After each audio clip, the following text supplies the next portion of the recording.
معزز سامعین گرامی قدر، آج 26 ذوالحج ہے۔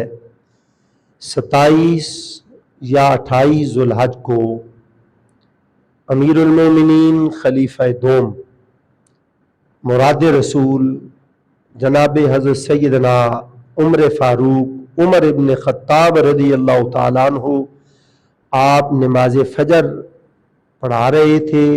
اسے دورانیہ لؤلؤ نامی مجوسی نے آپ پر قاتلانہ حملہ کیا، جس سے آپ شدید زخمی ہوئے، اور 1 محرم الحرام آپ کا شہادت مبارک کا دن ہے۔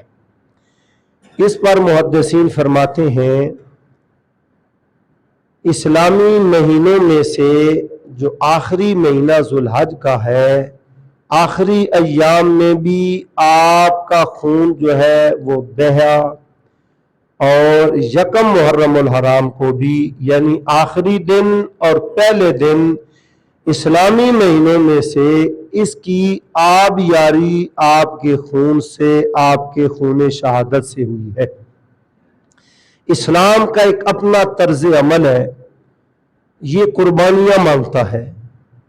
جس پہلو سے چیک کریں، کوئی بندہ کہے میں درجات میں جانا چاہتا ہوں، یا اللہ کے جو درجوں والے بندے ہیں جیسے اس کے نبی ہیں، رسول ہیں یا نیک بندے ہیں، تو اسی حساب سے اللہ نے ان بندوں سے آزمائش بھی لی ہے، امتحان بھی لیا ہے،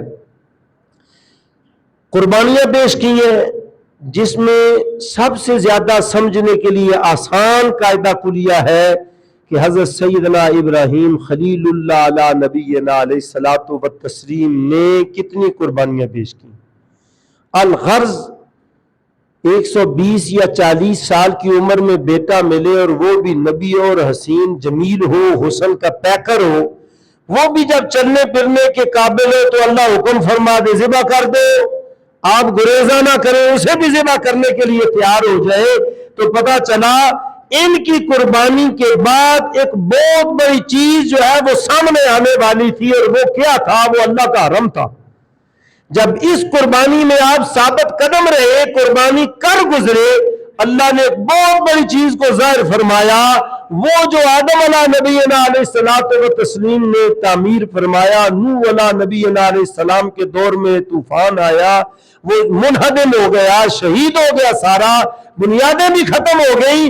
اللہ کے نبی کی اس قربانی کے بعد امت کے لیے جو اس کا مقدس گھر حرم پاک ہے، اس کو اللہ نے ساروں کے لیے ظاہر فرمایا۔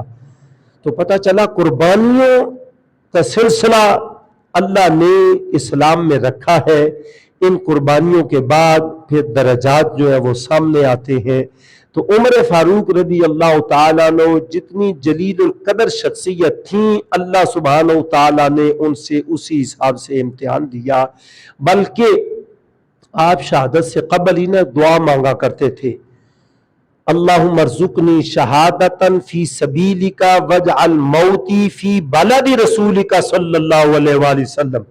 آپ دعا مانگتے تھے، یا اللہ مجھے شہادت کی موت عطا فرما، اور شہادت کی موت بھی نبی پاک صلی اللہ علیہ وسلم کے شہر میں عطا فرما۔ مجھے شہادت کی موت عطا فرما، اور موت بھی کہاں؟ نبی پاک صلی اللہ علیہ وسلم کے شہر میں۔ اب جب یہ دعا مانگتے تو جو مقتدی ہیں وہ حیران ہوتے کہ آپ صحابہ کرام دیگر کا آپ فتوحات کا سلسلہ کہاں تک دور دراز تک چلا گیا ہے، تو آپ حضور کے شہر میں شہادت کی موت مانگتے ہیں، تو یہ سلسلہ کیا ہے؟ جب آپ کی شہادت ہوئی تب سب کو سمجھ آئی، آپ دعا مانگا کرتے تھے، یا اللہ شہادت بھی عطا فرما، حضور کے شہر میں عطا فرما۔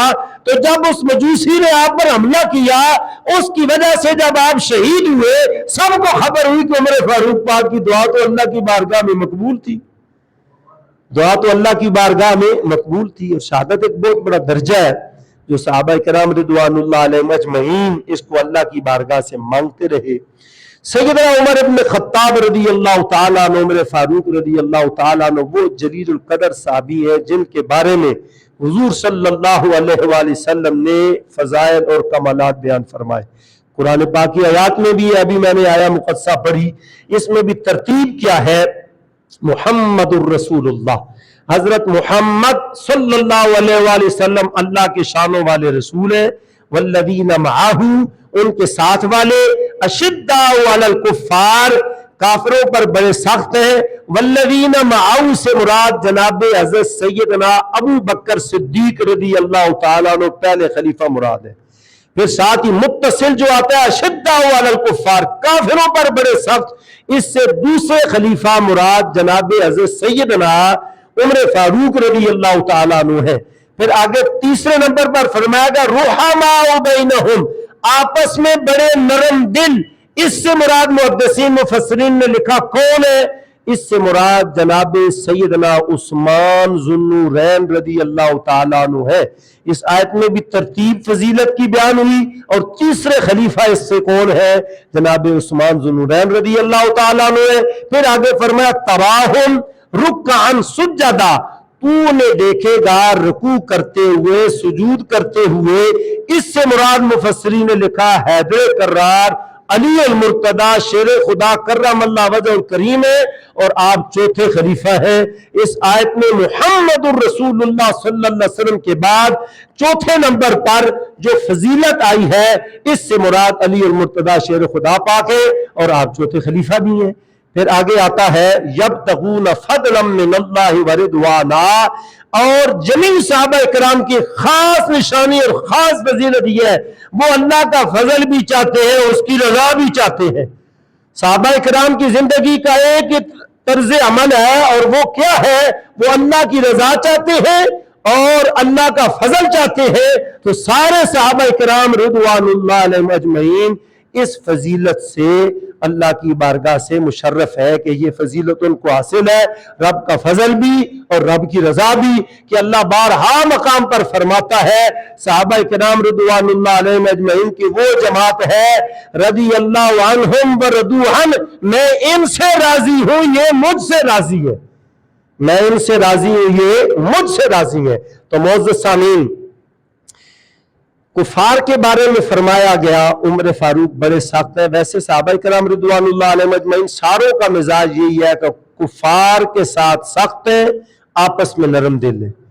اگر اس پہلو کو ہم چیک کریں تو ہم الٹ چل رہے ہیں، کیا آپس میں سخت دل ہے، آپس میں سخت دل ہے، لڑائیاں جھگڑے ہیں، کوئی زمینوں کے تنازعات ہیں، کوئی کس طرح کے مسائل ہیں، ایک دوسرے کو قتل کر دیتے ہیں، کوئی خیال نہیں ہوتا پر رشتہ داری بھی ہے، خونی رشتہ بھی ہے، یا اسلام کا رشتہ بھی ہے، آپس میں ہم جو ہے وہ سخت دل لگتے ہیں، کفار کے بارے میں نرم دل لگتے ہیں۔ اسلام کیا کہتا ہے؟ نہیں، مسلمان کا طرز عمل یہ ہے آپس میں نرم دل ہے، اور کفار کے لیے کیا ہے، بولے کیا ہے، سخت دل ہے۔ کفار کے معاملے میں کیا ہے، سخت دل، آپس میں نرم دل ہے۔ تو یہ بات بھی ہمیں سوچنے کی ضرورت ہے کہ آپس میں نرم دل، اخوت، بھائی چارہ، پیار، محبت، اس لیے کہ ہمارا رشتہ جہاں خونی ہے، تعلق داری ہے، قطع تعلق منع ہے، وہاں اسلام کا رشتہ ہے، اور جب اسلام کا رشتہ ہے تو یہ بہت ہی پیارا رشتہ ہے، اس کے اندر اخوت، بھائی چارہ، محبت اور پیار پائی جاتی ہے۔ پھر آگے دیکھیں حضور صلی اللہ علیہ وآلہ وسلم نے، بلکہ جو بندہ دنیا میں آ کر اللہ اور اس کے رسول کو نہ مانے وہ کون ہو جاتا ہے، کافر۔ وہ کون ہو جاتا ہے، کافر۔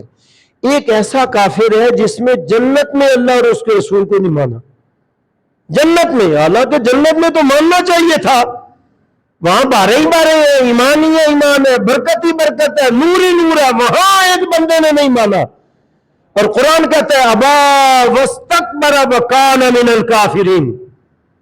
اللہ نے حکم فرمایا فرشتوں کو، اے فرشتوں آدم علیہ نبینا علیہ الصلوۃ والتسلیم کو سجدہ کرو، ہوا کیا، سب فرشتوں نے سجدہ کیا، ایک نے نہیں کیا، وہ اکڑ گیا، تکبر کیا، نہ مانا۔ اللہ نے کیا فرمایا، وکان من الکافرین۔ جو دنیا میں نہ مانے وہ کافر بڑا ہوا، یا جس نے جنت میں جا کے نہ مانا وہ بڑا کافر ہوا؟ جی پتا چلا جس نے جنت میں جا کے نہیں مانا وہ بڑا کافر ہے۔ میں قربان جاؤں نبی پاک صلی اللہ علیہ وسلم کی شانوں پر، میرے اور آپ کے آقا صلی اللہ علیہ وسلم فرماتے ہیں پیارے صحابہ سنو، یہ دنیا کے تو چھوٹے چھوٹے کافر ہیں، جس نے جنت میں جا کے انکار کیا وہ بہت بڑا کافر ہے. لیکن حضور فرماتے ہیں پتہ میرے عمر کی شان کیا ہے؟ الشیطان یفر من ظل عمر. حضور فرماتے ہیں صلی اللہ علیہ وسلم میرا عمر وہ ہے جس کے سائے سے بھی شیطان بھاگتا ہے. تسی سبحان اللہ نہیں آکھی کوئی اوکھی گالی. ویسے یہ بھی حضور کا فرمان ہے صلی اللہ علیہ وسلم. فرمایا شیطان بندے کی رگوں میں خون کی طرح دوڑتا ہے، خون کی طرح دوڑتا ہے. لیکن حضور صلی اللہ علیہ وسلم فرماتے ہیں نہیں عمر کی یہ شان ہے، عمر کی یہ شان ہے. تو جس راستے سے عمر فاروق گزر جائے وہ کراس نہیں کر سکتا، کراس نہیں. محدثین ایک اور بات بھی فرماتے ہیں، ایک بندے نا ایسا اس کو بڑے ڈراؤنے خواب آتے ہیں، شیطانی خواب آتے ہیں، ڈراؤنے خواب آتے ہیں، رات ساری تنگ رہتا ہے. فرمایا کوئی بات نہیں، ادھر دل پر نہ یہاں نیند ڈال کے نا عمر لکھ لو، ساتھ پڑھو رضی اللہ تعالیٰ عنہ. کیا لکھو؟ عمر رضی اللہ تعالیٰ عنہ لکھ لو. صرف عمر ڈالو، رضی اللہ تعالیٰ عنہ زبان سے کہہ لو. فرمایا ساری رات سکون سے نیند آئے گی، شیطان قریب نہیں آئے گا، نہ ہی شیطانی اس کو خیالات آئیں گے، ڈرامے خواب بھی نہیں آئیں گے، بھاگ جائیں گے. پتا چلا عمر فاروق پاک کے نام میں اللہ نے بڑی فضیلت اور شان رکھی ہے، بڑی فضیلت اور شان رکھی ہے. یہاں شاہ ولی اللہ محدث دہلوی فرماتے ہیں عمر فاروق رضی اللہ تعالی عنہ وہ جلیل القدر شخصیت ہے جو عطائے خدا ہے اور دعائے مصطفیٰ ہے. کیا ہے؟ عطائے خدا ہے اور دعائے مصطفیٰ ہے. نبی پاک صلی اللہ علیہ وسلم کے جتنے بھی صحابہ کرام ہیں سارے حضور صلی اللہ علیہ وسلم کا کوئی حسن دے کر، کوئی کمال دے کر، کوئی معجزہ دے کر مشرف اسلام ہوئے. سارے کے سارے مرید ہیں، سارے کے سارے کیا ہیں؟ مرید ہیں. ان سارے صحابہ میں ایک وہ جلیل و قدر شخصیت ہے جن کا عمر فاروق نام ہے، وہ نبی پاک کے مرید بھی ہے، نبی پاک کی مراد بھی ہے.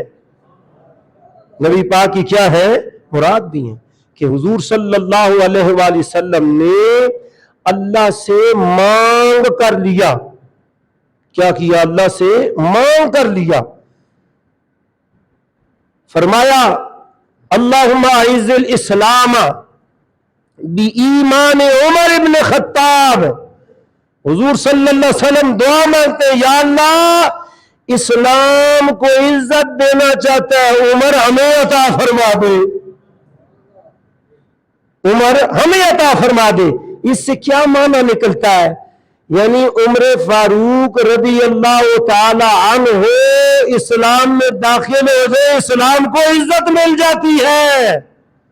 اسلام کو کیا ہوتا ہے؟ عزت ملتی ہے. میں کہتا ہوں ہم کتنے ہیں اسلام کو نہیں عزت دے سکتے، کروڑوں کی تعداد میں اسلام کو عزت نہیں دے سکتے. حضور جانتے ہیں میرے عمر کی یہ شان ہے، وہ اکیلا آ جائے گا پورے اسلام کو عزت مل جائے گی. وہ اکیلا آ جائے گا پورے اسلام کو کیا ہوگی؟ عزت مل جائے گی. عمر فاروق رضی اللہ تعالیٰ عنہ وہ جلیل القدر شخصیت ہے. بلکہ ایک دفعہ نا ایک مسئلہ بن گیا، واقعہ پیش آ گیا. واقعہ جب پیش آیا وہ یہ تھا کہ دو بندے حضور صلی اللہ علیہ وسلم خدمت میں حاضر ہوئے. ایک ان میں منافق تھا اور ایک جو ہے وہ یہودی تھا. جب وہ حاضر ہوئے کوئی مسئلہ تھا زمین کا، کوئی لین دین کا، بارگاہ مصطفیٰ میں پیش کیا. حضور صلی اللہ علیہ وسلم نے دونوں کی بات سنی. بات سن کے نبی پاک صلی اللہ علیہ وسلم نے اس یہودی کے حق میں فیصلہ کر دیا. یہودی کے حق میں کیا کیا؟ فیصلہ کر دیا. جب فیصلہ ہو گیا مسجد سے باہر نکلے تو وہ جو منافق تھا نا، مسلمان بنا ہوا تھا، منافق تھا، وہ کہتے عمر فاروق کافروں پر بڑے سخت ہے. دل میں خیال کرتا ہے عمر فاروق کافروں پر بڑے سخت ہیں، کیوں میں یہ بات جا کے بتاؤں بھائی یہ تو مسلمان نہیں ہے، میں یہودی ہوں، میں جو ہے وہ مسلمان ہوں اور یہ یہودی ہے. جا کے دستک دی، دروازہ کھٹکھٹایا، عمر فاروق باہر آئے، پوچھا کیا معاملہ ہے؟ کہا جی یہ مسئلہ بن گیا ہے، آپ سے حل کروانا ہے. فرمایا ہو یہ تو بات مناسب ہی نہیں ہے، میں تو غلام ہوں. میں کیا ہوں؟ غلام ہوں. حضور صلی اللہ علیہ وسلم ظاہری شانوں کے ساتھ جلوہ فرما ہے، ایسا کیسا ممکن ہو سکتا ہے کہ حضور صلی اللہ علیہ وسلم کے ہوتے ہوئے عمر کوئی فیصلہ کرے؟ جب یہ بات کہی نا تو وہ جو یہودی تھا وہ بول پڑے، کہا جی ہم ابھی ادھر سے ہی آ رہے ہیں، نبی پاک صلی اللہ علیہ وسلم نے میری بات سنی اور اس کی بھی سنی، میرے حق میں فیصلہ کر دیا، تو یہ مجھے آپ کے پاس لے آئے۔ عمر فاروق تو جانتے تھے کون مسلمان ہے، کون یہودی ہے، کون عیسائی ہے، کون منافق ہے، جانتے تھے۔ آپ نے کہا اچھا اچھا یہ بات ہے، ایک منٹ صبر کرو میں ابھی آتا ہوں۔ آپ اندر گئے، یہ علامہ جلال الدین سیوطی رحمت اللہ علیہ لکھ رہے، فرماتے جب آپ اندر گئے تو فوراً تلوار لائی اور ایک لمحے میں انتظار کیے اس منافق کا سر تن سے جدا کر دیا۔ شور پڑ گیا، جی یہ تو بڑا کام خراب ہو گیا، جی مسلمان کو عمر فاروق نے قتل کر دیا۔ بندے نبی پاک صلی اللہ علیہ وسلم کی خدمت میں حاضر ہوئے، انہیں شکایت پیش کی۔ اب ہوتا کیا ہے، نبی پاک صلی اللہ علیہ وسلم نے کرم فرمایا، عمر فاروق کو بھی بلا لیا، فرمایا تو بھی آ جا، بندہ قتل کر دیا۔ ادھر سے جس وقت عمر فاروق آئے، ساتھ کرم یہ ہوا جبریل امین بھی آ گئے۔ ساتھ کون آ گیا؟ جبریل امین۔ جبریل امین عرضی پیش کرتے ہیں، فلا وربک لا یؤمنون حتی یحکموک۔ اللہ فرماتا ہے فلا وربک، اے معبود صلی اللہ علیہ وسلم آپ کے رب کی قسم، اس وقت تک بندہ مومن نہیں ہو سکتا جب تک آپس کے جھگڑوں میں آپ کو اپنا حاکم نہ تسلیم کر لے۔ جس نے حاکم نہیں مانا وہ مسلمان نہیں ہے، وہ منافق ہے۔ عمر نے ٹھیک کیا ہے۔ تو پتہ چلا عمر فاروق رضی اللہ تعالی عنہ، بلکہ حضور صلی اللہ علیہ وسلم فرمایا کرتے تھے وما ينطق لسان عمر علی لسان عمر، نبی پاک صلی اللہ علیہ وسلم نے فرمایا میرا عمر وہ ہے جس کی زبان پر رب بولتا ہے۔ تو یہ قرآن پاک کی آیات ہے۔ اللہ کی بارگاہ میں دعا کو میں اوپر لے گیا ہوں، اللہ کی بارگاہ میں دعا ہے جو عرض کیا قبول فرمائے۔ وما علیہ